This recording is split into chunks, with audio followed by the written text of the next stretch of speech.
کہ جو بندہ 3 مرتبہ صبح اور 3 مرتبہ شام اس پہ درود پاک پڑھتا ہے، اللہ عز و جل پر حق ہے کہ اس بندے کے دن کے اور رات کے گناہوں کو معاف فرما دے۔ اللہ رب العالمین کی بارگاہ میں دعا ہے کہ اللہ تعالیٰ مجھے آپ کو نبی پاک صاحب اللہ سیاہ اخلاق صلی اللہ علیہ وسلم پر زیادہ سے زیادہ درود و سلام پڑھنے کی توفیق عطا فرمائے۔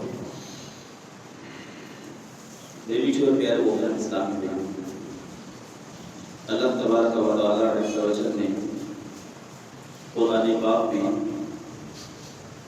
ایمان والوں کے لیے جو انعام رکھے اور کافروں کے لیے جو پیغام ارشاد فرمایا، انشاءاللہ العزیز ہم وہ سماعت کریں گے کہ اللہ تبارک و تعالیٰ نے قرآن پاک میں جو ایمان لے آئے اور انہوں نے اچھے کام کیے، ان کے لیے کیسے انعامات ہیں، اور جنہوں نے کفر کیا اور اس پہ قائم رہے، اسی پہ ان کی موت واقع ہوئی، اور پھر ان کے لیے کس قدر ذلت کا دردناک عذاب رکھا ہے۔ انشاءاللہ العزیز اس کے بارے میں سنیں گے کہ ایمان کتنی بڑی نعمت ہے۔ اللہ تبارک و تعالیٰ عز و جل نے ایمان والوں کو کیسی فضیلت عطا فرمائی اور کیسی ان کی شان بیان فرمائی ہے۔ پچھلے جمعے ایک حدیث مبارکہ میں نے عرض کی تھی کہ حضرت عائشہ صدیقہ رضی اللہ تعالی عنہا حضور صلی اللہ تعالی علیہ وسلم کی بارگاہ میں عرض کرتی ہیں کہ یا رسول اللہ صلی اللہ علیہ وسلم، فلاں شخص جو کہ مسلمان نہیں، کافر تھا، تو اس نے اس عالم میں بہت سے لوگوں کی خدمت کی، لوگوں کو کھانا کھلایا، لوگوں کے ساتھ اس نے سلوک کیا، تو کیا اس کا اسے اجر ملے گا؟ تو حضور صلی اللہ علیہ وسلم نے ارشاد فرمایا نہیں، کیونکہ وہ کافر ہے، تو کافر کے لیے کوئی اجر نہیں، کوئی ثواب نہیں ہے، اللہ کے ہاں کوئی اس کا انعام نہیں ہے جب تک کہ وہ دائرہ اسلام میں داخل نہیں ہو جاتا۔ اب بہت ساری ایسی روایات موجود ہیں کہ نبی رحمت نور مجسم شاہ بنی آدم صلی اللہ تعالی علیہ وسلم نے اپنے چچا امیر حمزہ رضی اللہ تعالی عنہ آپ سے جو ارشاد فرمایا کہ نبی پاک علیہ الصلوۃ والسلام کو کفار مکہ نے معاذ اللہ مارا، آپ کو تکلیف پہنچائی، اور نبی پاک صلی اللہ علیہ وسلم غمگین ہو گئے۔ حضرت امیر حمزہ کو پتہ چلا تو حضور صلی اللہ علیہ وسلم کی بارگاہ میں حاضر ہوئے، اور حاضر ہو کر کے نبی پاک صلی اللہ علیہ وسلم کی بارگاہ میں عرض کی کہ میں آپ کا بدلہ لوں گا۔ تو حضور صلی اللہ تعالی علیہ وسلم نے ارشاد فرمایا کہ اس سے بہتر یہ ہے تو میرا بدلہ لے، اس سے بہتر یہ ہے کہ تو دائرہ اسلام میں داخل ہو جائے۔ بدلہ لینا ہے تو اس کا تجھے کوئی اجر و ثواب نہیں ہے، اگر تجھے مجھے خوش کرنا ہے، تجھے مجھے راضی کرنا ہے تو تو ایمان لے آ، دائرہ اسلام میں داخل ہو جا۔ تو پھر حضرت امیر حمزہ رضی اللہ تعالی عنہ آپ نے کچھ مہلت مانگی، فرمایا کہ آج کی رات مجھے سوچنے کا موقع دیجیے، میں کل صبح تک دائرہ اسلام میں داخل ہو جاؤں گا۔ تو نبی پاک صلی اللہ علیہ وسلم نے موقع ارشاد فرمایا، ساری رات کے سوچ بچار میں رہے اور آخر کار صبح حضور کی بارگاہ میں آ کر دائرہ اسلام میں داخل ہو گئے۔ تو نبی پاک صلی اللہ تعالی علیہ وسلم نے ارشاد فرمایا کہ مجھے خوشی تب ہوگی جب تو دائرہ اسلام میں داخل ہو جائے گا۔ تو کفر پر جو بھی رہا، اس نے جو بھی اعمال کیے ہیں اللہ کی بارگاہ کے اندر وہ مردود ہیں، اس کا کوئی بھی اسے اجر و ثواب نہیں دیا جاتا کہ جب تک وہ دائرہ اسلام میں داخل نہیں ہو جاتا۔ جب وہ دائرہ اسلام میں داخل ہو گیا تو اس نے اگر ایک مرتبہ بھی سبحان اللہ کہہ دیا تو اللہ تبارک و تعالیٰ اس کے نام کا درخت جنت میں لگا دیتا ہے۔ ایک مرتبہ بھی سبحان اللہ کہہ دیا تو اس کے نام کا درخت جنت میں لگ جاتا ہے۔ ایک مرتبہ الحمدللہ کہہ دیا، ایک مرتبہ اللہ اکبر کہہ دیا تو اس کے نام کے درخت اللہ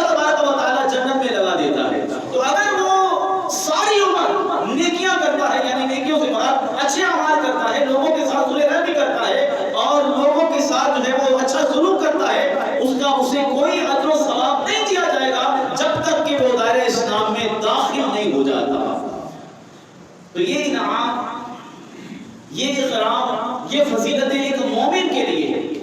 دوسری طرف اس کے برعکس اگر کوئی شخص کسی بھوکے کو کھانا کھلا دیتا ہے تو حضور صلی اللہ علیہ وسلم نے ارشاد فرمایا فرض کے بعد نفلی عبادت میں سب سے افضل ترین عمل یہ ہے کہ کسی کے ساتھ احسان کیا جائے، اس کو کھانا کھلایا جائے۔ سب سے افضل ترین فرض کے بعد یہ ہے کہ کسی پہ احسان کیا جائے، اسے کھانا کھلایا جائے۔ اور حضور صلی اللہ علیہ وسلم حدیث قدسی میں بیان فرماتے ہیں کہ کل روز قیامت جس نے دنیا کے اندر رہتے ہوئے کسی کو کھانا کھلایا ہوگا، کسی کو پانی پلایا ہوگا، کسی کو لباس دیا ہوگا، کل قیامت والے دن اللہ تبارک و تعالی اس بندے سے مخاطب ہو کے ارشاد فرمائے گا کہ اے بندے تو تیرے لیے جنت انعام ہے، تو جنت میں داخل ہو جا۔ وہ بندہ عرض کرے گا مالک و مولا یہ انعام، یہ جنت مجھے کس لیے مل رہی ہے؟ دنیا کے اندر تو میں نے کوئی اچھے اعمال نہیں کیے، مگر جنت مجھے کس کھاتے میں مل رہی ہے اور کیا کس وجہ سے مل رہی ہے؟ تو اللہ تبارک و تعالی ارشاد فرمائے گا کہ دنیا کے اندر رہتے ہوئے میں بھوکا تھا، تو نے مجھے کھانا کھلایا، میں پیاسا تھا، تو نے مجھے پانی پلایا، میرے تن پہ کپڑے نہیں تھے، تو نے مجھے کپڑے دیے۔ تو وہ عرض کرے گا مالک و مولا تو تو اس کام سے پاک ہے، اے اللہ نہ تو کھاتا ہے، نہ پیتا ہے، نہ پہنتا ہے، مگر اس کے باوجود بھی تو مجھے ارشاد فرما رہا ہے کہ تو نے مجھے کھلایا پلایا، کپڑے دیے۔ اے اللہ یہ کیسے ہو گیا؟ تو ان کاموں سے پاک ہے۔ تو اللہ تبارک و تعالی عز و جل ارشاد فرمائے گا کہ فلاں شخص بھوکا تھا، تو نے اسے کھانا کھلایا، گویا ایسے ہے جیسے تو نے مجھے کھانا کھلایا۔ فلاں شخص پیاسا تھا، تو نے اس کی پیاس بجھائی، گویا ایسے ہے جیسے تو نے مجھے پانی پلایا، میری پیاس بجھائی۔ فلاں شخص تو اس کے تن میں کپڑے نہیں تھے، تو نے اس کو کپڑے دلا دیے، گویا ایسے ہے جیسے مجھے کپڑے دے دیے۔ تو یہ اللہ تبارک و تعالیٰ کا اس بندے پر انعام ہے جو دائرہ اسلام میں داخل ہو گیا، پھر اس نے لوگوں کے ساتھ حسن سلوک کیا، لوگوں کو کھانا کھلایا، ان کو پانی پلایا، ان کو کپڑے دیے، ان کے ساتھ احسانات کیے۔ اور دوسری طرف نبی پاک صلی اللہ علیہ وسلم کی بارگاہ میں حضرت عائشہ پاک رضی اللہ تعالی عنہا عرض کرتی ہے یا رسول اللہ صلی اللہ علیہ وسلم فلانے شخص نے بڑے اچھے کام کیے ہیں اور لوگوں کو کھانے کھلائے ہیں، لوگوں کے ساتھ اس نے سلوک سے پیش آتا رہا، کیا اس کا اجر ملے گا؟ اس کا فائدہ اسے ہوگا؟ حضور نے فرمایا اس کا اسے فائدہ نہیں ہوگا، اس لیے کہ وہ کافر تھا، اس لیے کہ وہ دائرہ اسلام میں داخل نہیں ہوا۔ تو جو دائرہ اسلام میں داخل ہو جائے گا اب اس کا عمل قابل قبول ہوگا، اسے اجر ملے گا، قیامت والے دن اللہ رب العالمین اسے انعام عطا فرمائے گا۔ تو میرے بیچ اور پیارے محترم اسلامی بھائیو، اب یہاں پر اللہ تبارک و تعالی عز و جل کا جو خاص انعام ہے وہ ایمان والوں کے لیے، خاص جو رب کا کرم ہے وہ ایمان والوں کے لیے۔ اللہ کی راہ میں دینا، خیرات کرنا، یہ ایمان والوں کے لیے ہی اجر و ثواب کا باعث ہے۔ ادروائز کوئی ہاسپٹل بنا لیتا ہے، کوئی جو ہے وہ کھانے کے لیے دسترخوان لگا دیتا ہے، کوئی اسکول بنا دیتا ہے، ادروائز کوئی بھی وہ کام کر لیتا ہے، فلانی کام کوئی بھی کر لیتا ہے، اتنی دیر تک انہیں اجر و ثواب نہیں ملے گا جب تک کہ وہ دائرہ اسلام میں داخل نہیں ہو جاتا۔ اب کچھ لوگ جو ایمان والے ہوتے ہیں مگر ان کے ایمان کچے ہوتے ہیں، کلمہ پڑھ لیا، ماں کی گود میں کلمہ پڑھ لیا، ہمیں کیا پتا کہ اس کا ثواب کیا ہے، اس کا اجر کیا ہے، اس کی فضیلت کیا ہے، اس کی اہمیت کیا ہے۔ اب وہ لوگ کافروں سے متاثر ہو جاتے ہیں، دیکھو کتنا اچھا ڈسپلن ہے، کتنا اچھا طریقہ کار ہے، کتنے اخلاق کے مالک ہیں۔ یہاں کوئی وہاں پہ چلا جاتا ہے ان کے ممالک کے اندر تو پھر انہی کی باتیں کرتا ہے، ان کا ڈسپلن بڑا اچھا ہے، وہاں پہ یہ انداز بڑا اچھا ہے، ان کا یہ انداز بڑا اچھا ہے، تو ساڑھے نہ وہ بکافری جگہ معلوم۔ اب اس طرح کی گفتگو اگر وہ یہ سمجھتا ہے کہ ہم مسلمانوں سے کافر اچھا ہے یا کافر اچھے ہیں تو وہ دائرہ اسلام سے خارج ہو گئے۔ اس کا مطلب ہے کہ تو یعنی جو مسلمان ہے، تیرا جو مذہب ہے، تیرا جو اسلام ہے، تو اسے قابل قبول ہی نہیں کر رہا، تو اس نے صرف اور صرف جو ہے وہ منافقانہ انداز رکھا ہوا ہے، صرف زبان سے کلمہ پڑھ رہا ہے، دل کو اس کو دل کے ساتھ تسلیم ہی نہیں کیا۔ اگر کفار ساری عمر جو مرضی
یہ پہلے ہی اس کی نبی پاک صلی اللہ علیہ وسلم نے جو ہے وہ بشارت یا حضور علیہ السلام نے پہلے ارشاد فرما دیا کہ یہ سلسلہ ہونا ہی ہے۔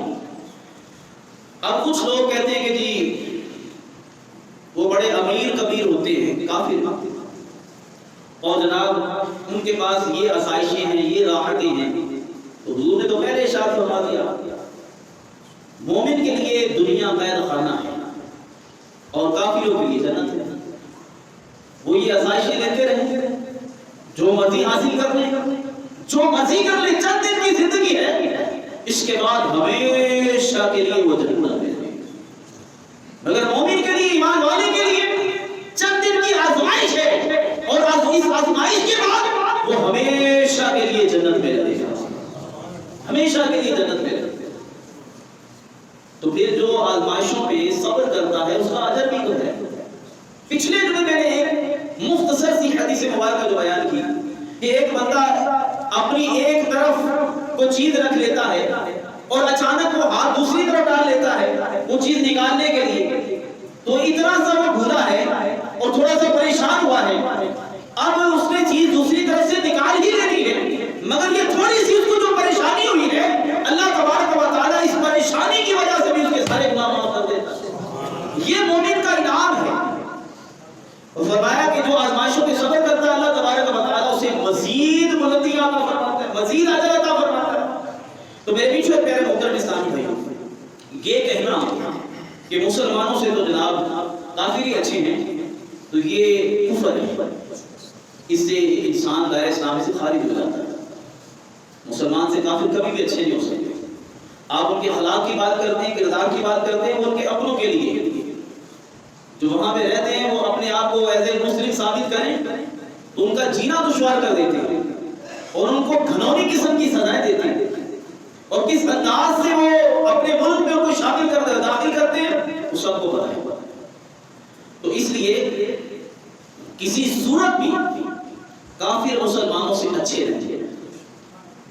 مذہب اسلام کی سارے مذہبوں سے اعلیٰ و ارفع ہے۔ جب تک آپ کا یہ ایمان کامل نہیں ہے، آپ کی یہ سوچ کامل نہیں ہے، آپ کا یہ اعتقاد مضبوط نہیں ہے، تب تک آپ کا ایمان مضبوط نہیں ہے۔ اعتقاد اور ایمان مضبوط ہونا چاہیے کہ الحمدللہ جو اہل اسلام ہیں، اہل دین ہیں، اہل ایمان ہیں، وہی دائرہ اسلام میں داخل ہیں اور وہی اللہ کے فضل و کرم سے داخل جنت۔ ہم جنتی جب تک یہ بات کریں تجھے نام کافروں میں برا بلا کیوں کہتے ہیں؟ ہم کب کہتے ہیں؟ یہ تو قرآن کہہ رہا ہے۔ ہم تو قرآن کی بات کرتے ہیں، اور پھر وہ لوگ جو لبرل قسم کے لوگ ہیں، جو ابھی میں نے ابھی آپ کو کہا کہ جو صرف کلمہ پڑھنے والے ہیں، ان کو پتہ ہے بس کلمہ ہم مسلمان ہیں۔ مسلمانوں کے جو تقاضے ہیں، جو ایمان کے تقاضے ہیں، جو کلمے کے تقاضے ہیں، وہ تو پورے نہیں کیے۔ کلمہ جو پڑھ لیا تو اس کے تقاضے تو ہیں، حدود اللہ ہے، اللہ کی حدیں ہیں، اب اس کو کراس نہیں کرنا۔ جس نے کلمہ پڑھ لیا اللہ تبارک و تعالیٰ اس کے محبوب کی غلامی میں شامل ہو گئے۔ جب ہم غلام بن گئے تو پھر جو آقا کہے گا وہی کام کرنے پڑے۔ حدود ہے نا، باؤنڈری ہے، اس سے باہر نہیں آنا، اللہ کی حدود کو نہیں توڑنا۔ اب کلمے کے تقاضے یہ نہیں کہ کلمہ پڑھ لیا تو آپ مسلمان تو ہو گئے مگر اس کے تقاضے پورے نہ کیے۔ کلمہ پڑھ لیا ہے، اب اس کے تقاضے یہ ہیں، نماز بھی پڑھنی ہوگی، نماز کا انکار کرنے والا اس کے کلمے کا کوئی اعتبار نہیں، کافر ہوگا۔ زکات بھی دینی ہوگی، زکات کا انکار کرنے والا کافر ہوگا۔ صاحب استطاعت ہے، صاحب نصاب ہے، اس کے حج فرض ہے، اگر حج نہیں کرے گا اس کا انکار کرے گا، نہ کرنا زیادہ میٹر ہے۔ نماز نہ پڑھنا گناہ کبیرہ ہے، زکات نہ دینا گناہ کبیرہ ہے، حج نہ کرنا، صاحب استطاعت پر حج فرض ہے، زکات فرض ہے، صاحب نصاب پر، تو اگر وہ نہیں کرے گا تو گناہ کبیرہ ہے۔ اگر اس کا انکار ہی کر دیتا ہے، روزے نہیں رکھتا تو گناہ کبیرہ ہے، اور اگر اس کا انکار ہی کر دیتا ہے کہ مجھ پہ روزے فرض ہی نہیں، یہ وہ روزے رکھے جن کے گھر میں جناب کھانے کو کچھ نہیں، جو فاقہ کشی کرتے ہیں وہ روزے رکھے، ہم کیوں رکھیں؟ تو یہ بھی کفر ہے، روزوں کا انکار کرنا کہ مجھ پہ تو روزے فرض ہی نہیں، مسلمان پہ روزے فرض ہے۔ اب ان چیزوں کا انکار کرنا کفر ہے۔ کلمہ تو پڑھ لیا ہے، اب کلمے کے تقاضے بھی پورے کرتے ہیں، اس وقت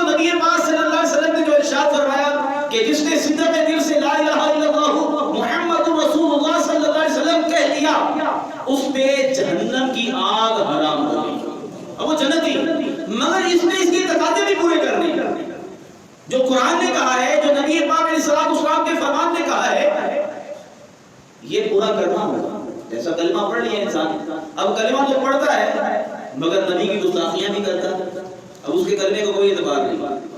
کلمہ پڑھتا ہے اہل بیت اطہار کی گستاخیاں بھی کرتا ہے, کلمہ پڑھتا ہے صحابہ کی گستاخیاں بھی کرتا ہے. اب کلمہ پڑھا ہے تو کلمے کے تقاضوں میں سے ایک تقاضا یہ ہے کہ قرآن پہ بھی یقین رکھنا ہے, قرآن پہ بھی یقین رکھنا ہے, اور انبیاء کرام پہ بھی یقین, اور ان کو بھی ماننا ہے جتنے بھی انبیاء کرام علیہ السلام دنیا کے اندر آئے چلے گئے, 1,24,000 کم و بیش انبیاء کرام دنیا میں آئے اور تشریف لے گئے, ان پہ بھی اعتقاد اور یقین ہے.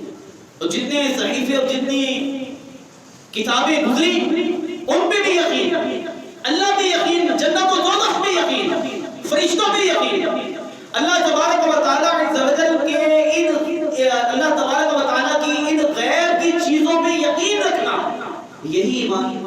اب جنت کسی نے دیکھی تو نہیں مگر ہمیں یقین ہے, جہنم کسی نے دیکھی تو نہیں ہمیں یقین ہے, جنت بھی ہے دوزخ بھی ہے, اللہ کو کسی نے دیکھا تو نہیں مگر ہم جانتے ہیں کہ رب قدیر کی ایک جو ہے وہ ذات موجود ہے. نبی پاک علیہ السلام کو ہم نے اپنی آنکھوں سے نہیں دیکھا مگر ہمیں یقین ہے کہ وہ حبیب خدا صلی اللہ علیہ وسلم ہے, سب سے ارفع والا ہے, سب سے اعلیٰ والا ہمارا نبی, سب سے بالا والا ہمارا نبی, اور خلق سے اولیاء, اولیاء سے رسول, اور رسولوں سے اعلیٰ ہمارا نبی.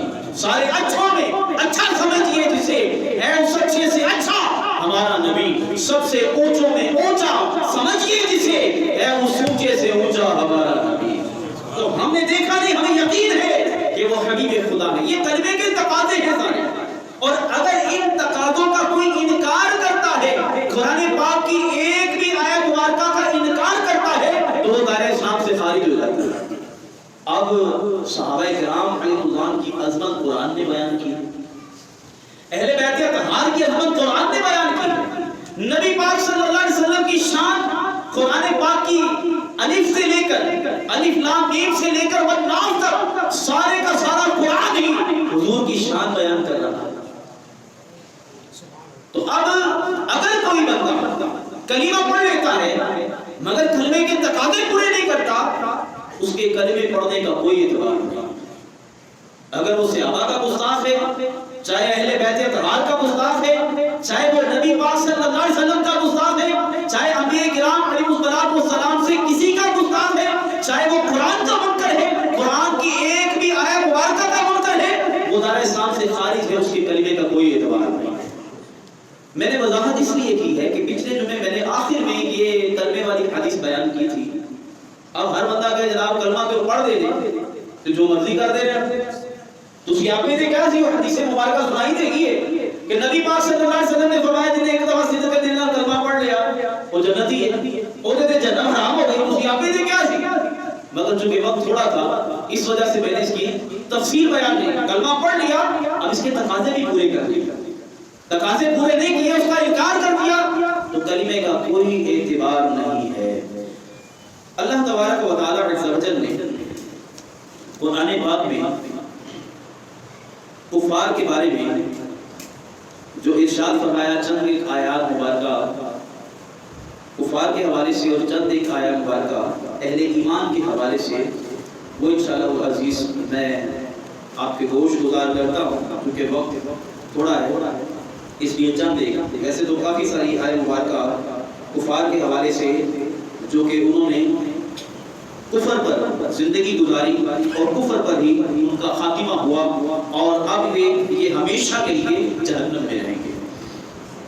اللہ رب العالمین جل شانہ سورہ آل عمران میں ارشاد فرماتا ہے, وہ جو کافر ہوئے ان کے مال اور اولاد ان کو اللہ سے کچھ نہ بچا لیں گے, اور وہ جہنمی ہیں, ان کو ہمیشہ اس میں رہنا. اب اللہ تبارک و تعالیٰ عز و جل یہاں بھی بیان فرما رہا ہے, جو اس سے پہلے میں نے عرض کر دیا کہ کافر جو بھی نیک عمل کر لیں, جو بھی وہ کسی سے سنے غیبی کر لیں, اچھا سلوک کر لیں, ان کو کوئی اجر و ثواب نہیں دیا جائے گا.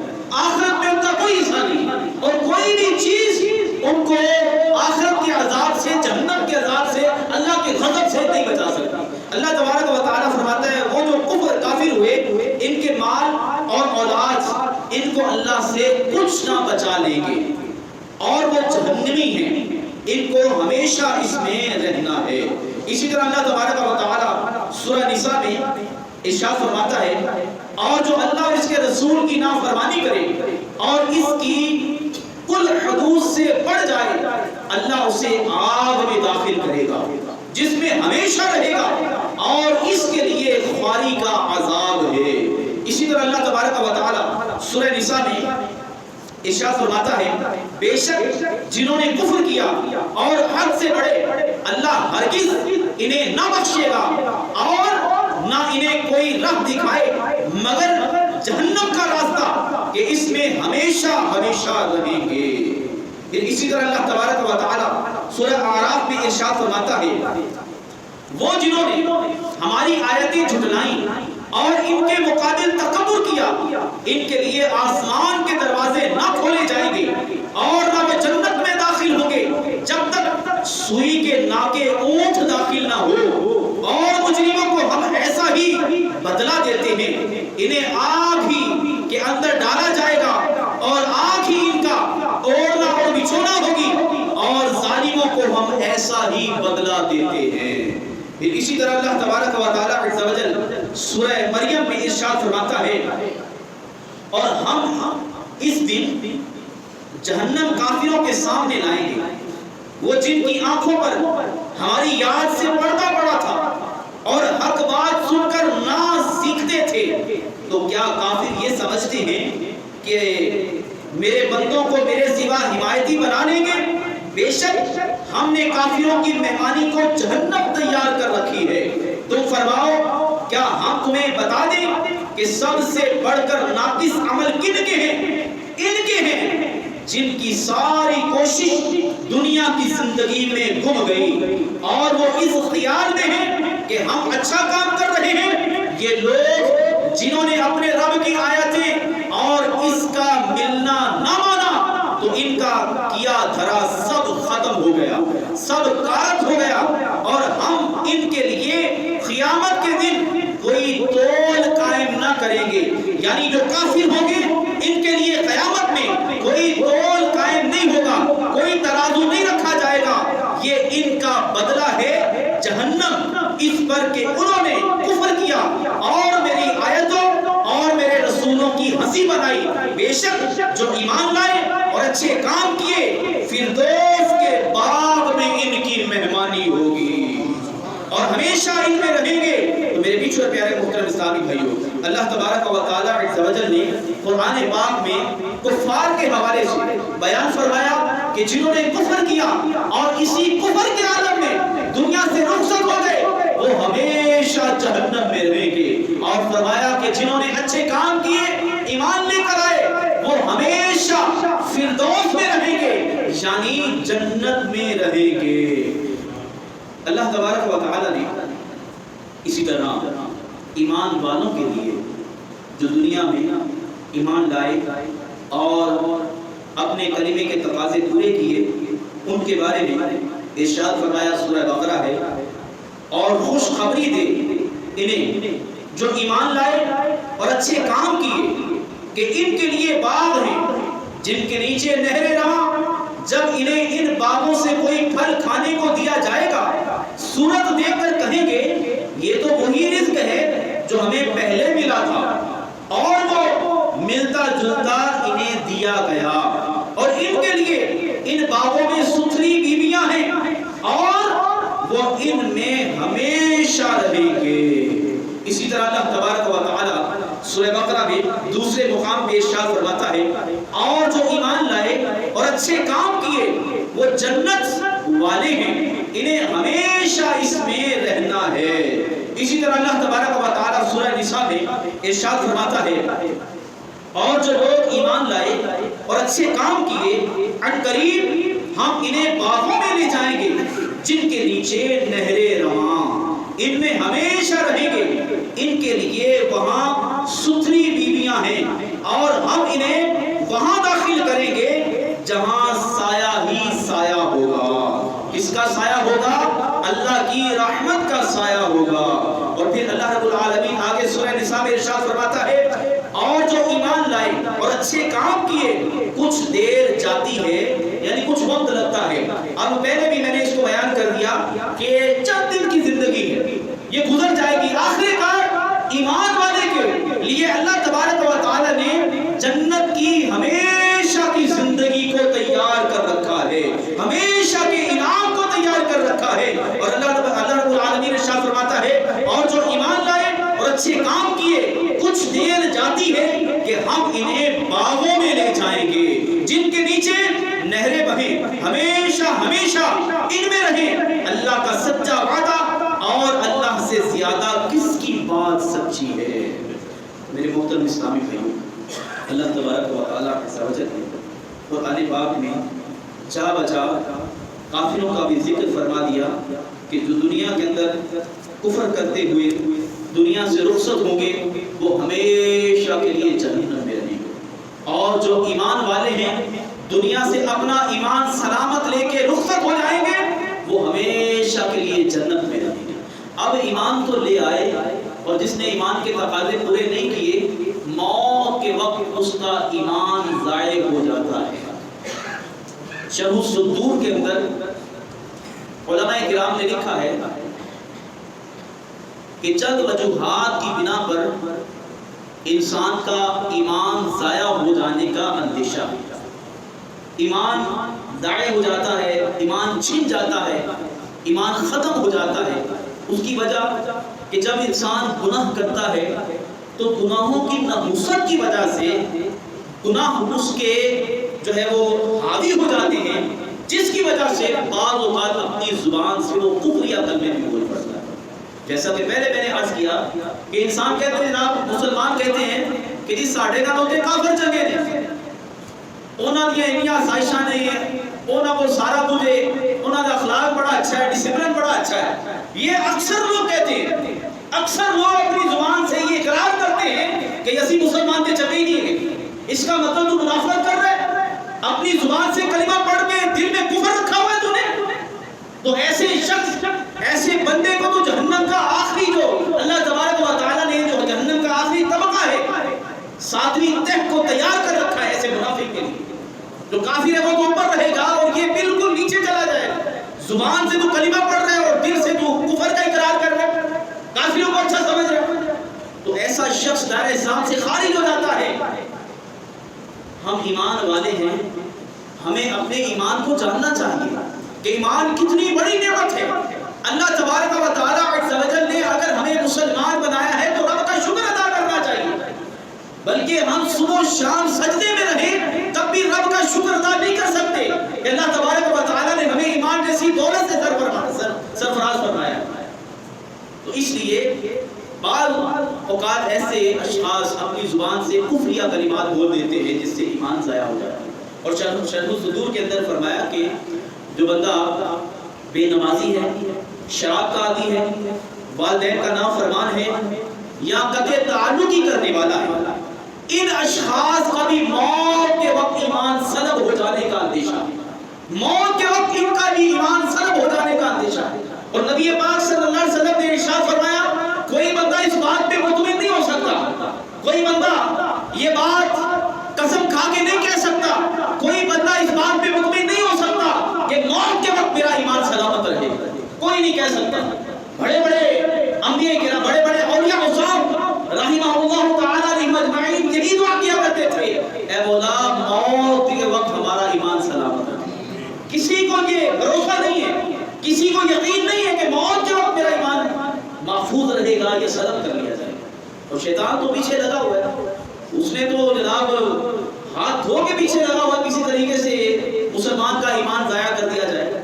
گناہوں کی دلدل میں، گناہوں کی لپیٹ میں اس کو جو ہے وہ مبتلا کر کے آخر کار اس کا ایمان چھین لیتا ہے. اب بعض اوقات ایسے اشخاص ہیں جو علماء کرام پر لعن کرتے ہیں، ان کو برا بھلا کہتے ہیں.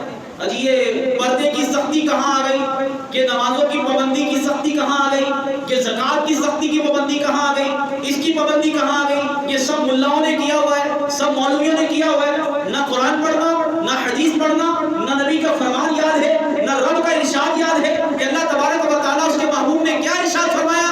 بس ملا نے یہ کر دیا ہے، ملا نے یوں کر دیا ہے.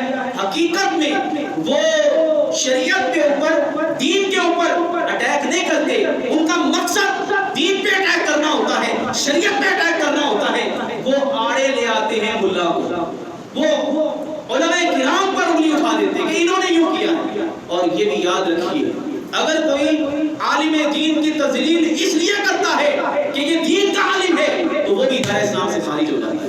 یہ دین سے ریلیٹڈ ہے، دین سے منسلک ہے، یہ نبی پاک صلی اللہ علیہ وسلم کے دین کے وارث ہے. اور اگر کوئی شخص عالم دین پر اس لیے انگلی اٹھاتا ہے کہ یہ عالم ہے، دین کا وارث ہے، یہ نبی پاک صلی اللہ علیہ وسلم کے جو شریعت ہے اس کا وارث ہے، اگر اس لیے انگلی اٹھاتا ہے تو وہ بھی دار اسلام سے خارج ہو جاتا ہے. تو اس لیے ایمان کی حفاظت کے لیے دعا بھی کرنی چاہیے، اور ایمان کے جو کلمے کے جو تقاضے ہیں اس پہ بھی نظر رکھنی چاہیے، اس کو بھی پورا کرنا چاہیے. اللہ تعالیٰ کی بارگاہ میں دعا ہے اللہ رب العالمین ہماری باتیں کو قبول فرمائے. آمین بجاہ النبی.